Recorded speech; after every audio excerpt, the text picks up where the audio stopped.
wanna go write a million songs if that's the way to be. I'll write a class to beat them all and go down in history. I'll be the one to reach the stars, but only if you're with me tonight, 'cause that'll be the life.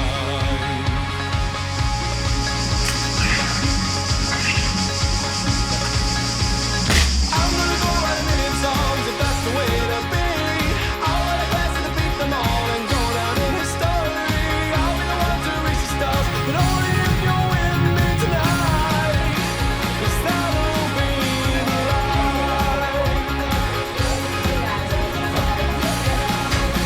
'Cause that'll be the life.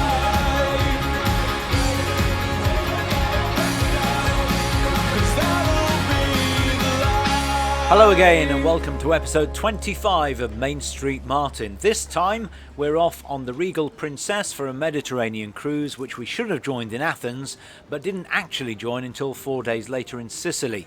But as you'll see over the next few episodes, it may have started badly, but once on board we had a fabulous time. Now before we begin, if you enjoy any of the videos, make sure you click on the like button, ring that notification bell to be informed of any future videos, and make sure you subscribe. So while you watch some video of our extended stay in Athens, I'll explain the problems we had. We booked a package with the travel agents Cruise First, who were amazing by the way, and it included our flights, the cruise and transfers to and from the airport. Now our problems began as we took our seats on the EasyJet 6:40 AM flight to Athens on time, having had a smooth uneventful time checking in at Gatwick. The pilot immediately told us there would be a minor delay as they were waiting for a part. He later announced that they couldn't find the part and eventually said they didn't have one at all. We'd sat on the tarmac for 2.5 hours and were then sent back to the terminal where no representative of EasyJet or anybody else told us anything. Many passengers called their travel agents or Princess or EasyJet and were given contradictory information or none at all. Suddenly, without warning, the departure board said that we should go to the gate at 10:30. So we did, even though people who'd called EasyJet had been told there was no other plane available. So we then boarded the second plane, and by the way, neither aircraft were EasyJet owned, they were both loaned from other airlines. Now because we had no slot, again we sat on the tarmac for 2.5 hours before taking off.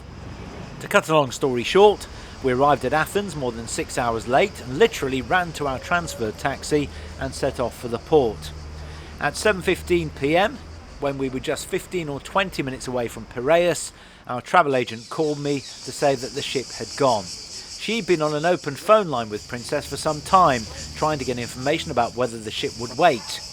I later found out, by the way, that something like 40 people didn't make the cruise, and you may have seen some of their comments and experiences on Facebook. Firstly, I want to make it clear to those people who say never fly on the same day as embarkation that it isn't always that easy. If it had been, we would never have chosen Gatwick in the first place, as we live in the Midlands and had travelled down at midnight to get to the airport. In fact, a number of passengers on our flight had originally been booked on a British Airways flight and were moved to EasyJet when their flight was cancelled.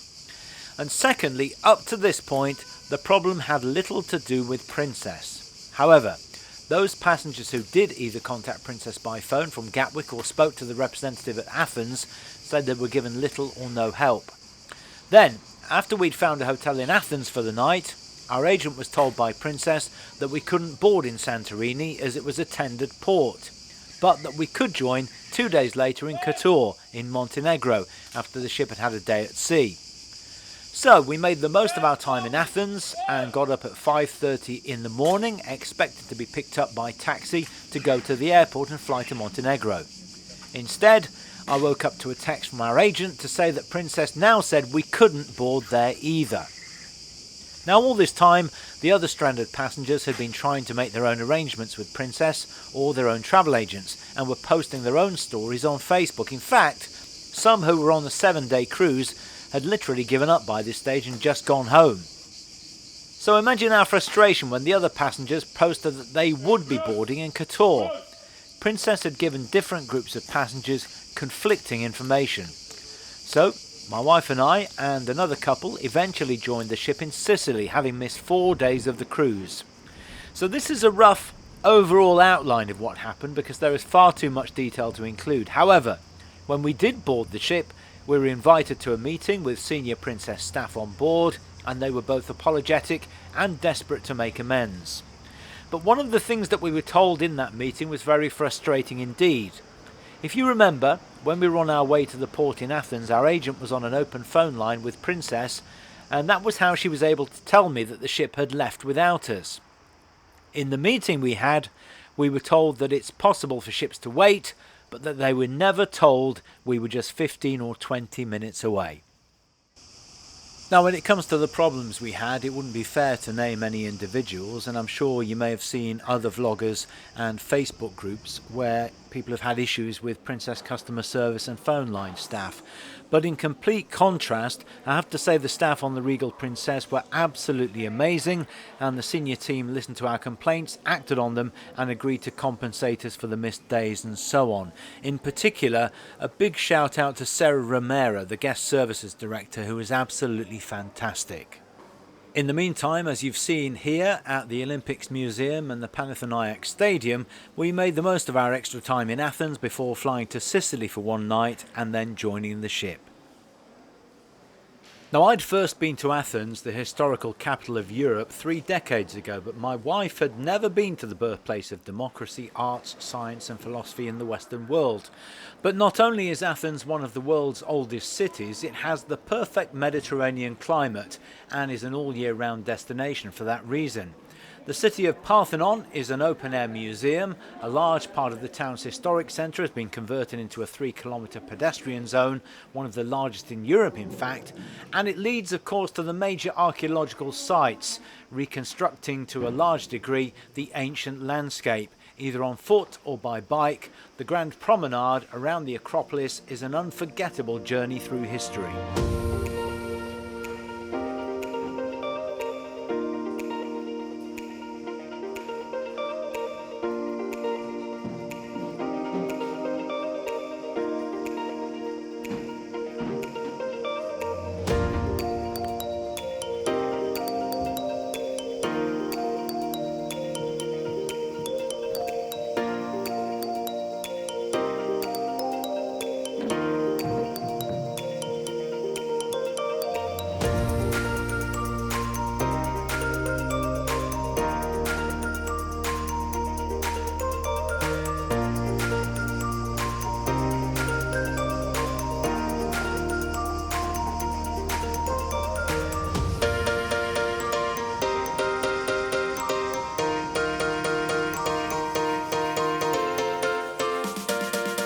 We were very lucky at the last minute to find a central hotel in Athens called the Brown Acropole, a 60s themed quality hotel within a stone's throw of all the major historical sites and shopping and so on. It features 165 high-end design rooms with king-size and twin beds and fully renovated luxurious bathrooms. Within the air-conditioned rooms you might find a minibar, a modern vinyl music player and a complimentary Nespresso coffee machine, along with other luxurious amenities such as flat TV screens and a cocktail trolley bar. The open-air rooftop bar and restaurant is a must as well, with spectacular views across the landscape of the city and up to the Acropolis.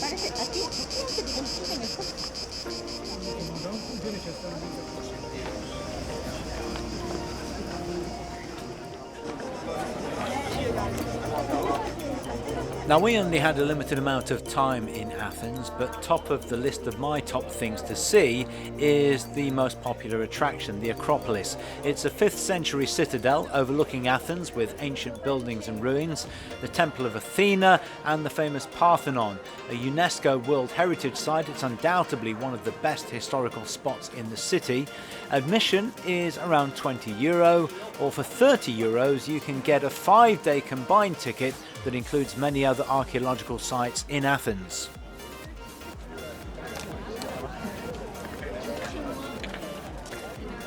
Also, don't forget to check out the Acropolis Museum. It's reasonably new. It only opened in 2009 and is housed in what is a modern building, which includes a glass floor where you can walk over the ruins of an ancient neighbourhood. There are also over 4,000 excavated finds, including sculptures, friezes, pottery and much more. You can end your visit at the museum's restaurant for one of the best views of the Parthenon in the city. Admission here at the time of this recording is €5 in the winter and €10 in the summer. As I'm sure you're already aware, Athens is steeped in history and has many archaeological finds. The National Archaeological Museum was founded in the 19th century. It has one of the most extensive collections of ancient Greek artifacts in the world. There are 5 main permanent collections, with exhibits covering prehistoric finds, sculpture, metalwork, vases and minor arts, along with Egyptian and Cypriot antiquities. You can even see the 2,000-year-old analogue computer found in a shipwreck off the island of Antikythera. Plan to spend at least half a day here. As of August 2022, admission was €6 in the winter and 12 in the summer. Meanwhile, the ancient ruins of old Athens are littered around the Plaka, an area that's known as the neighbourhood of the gods. Located in the shadow of the Acropolis, this is the oldest part of Athens and ruins are literally everywhere, from the ancient Agora to Hadrian's library. Again, plan to spend a while roaming the sites here, and for the Big Five you can get a combo ticket costing €30 at the time of recording and is valid for 5 days, so you don't have to rush around. When it comes to eating and drinking, there's certainly plenty of choice in Athens, from street food like souvlaki through to high-end restaurants, and overall it's pretty inexpensive. You may want to try the local cuisine like moussaka or another favourite, spanakopita, a stuffed savoury pastry often filled with spinach and cheese. Of course, there is plenty of seafood available, some beautiful rooftop restaurants with panoramic views of the city, and of course the usual international chains and fast food outlets. This was one of our favourite places, just a 5-minute walk from our hotel. Fabulous coffee, meals, snacks, cakes and pastries, all prepared in the in-house bakery.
Above all, I would say just explore this city. There are plenty of tours, open-top bus rides and so on.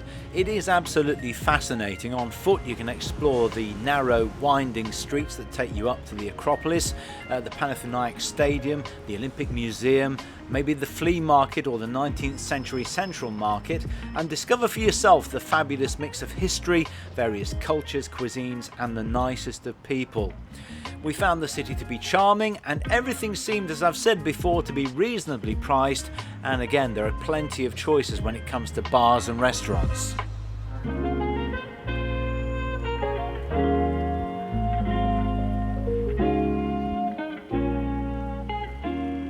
By this stage we had missed Santorini and Kotor, but this was Sicily. We only really had an overnight stay there, not a great deal of time to explore, but here are some of the things that we saw when we did go out for a walk.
After missing 4 days of our cruise and a whirlwind tour of Messina in Sicily, we were more than excited and happy to finally board the Regal Princess, and after being greeted by the fabulous steward, Rodolfo, we finally got to take a look at our stateroom, E420.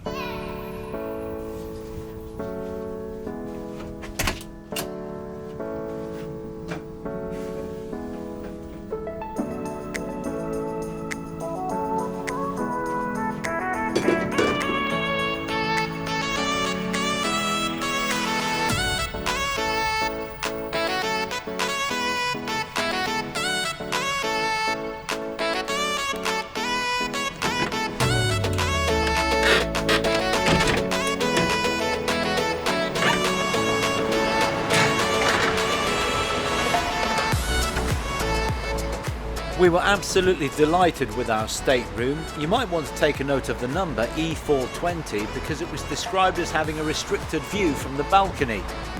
And once we checked out the stateroom, it was time for a tour of the ship.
We'll talk more about the ship and visit the ports of call on the rest of our cruise in the next few episodes. One thing's for sure, once we boarded the Regal Princess we had no more problems and had an absolutely fabulous time.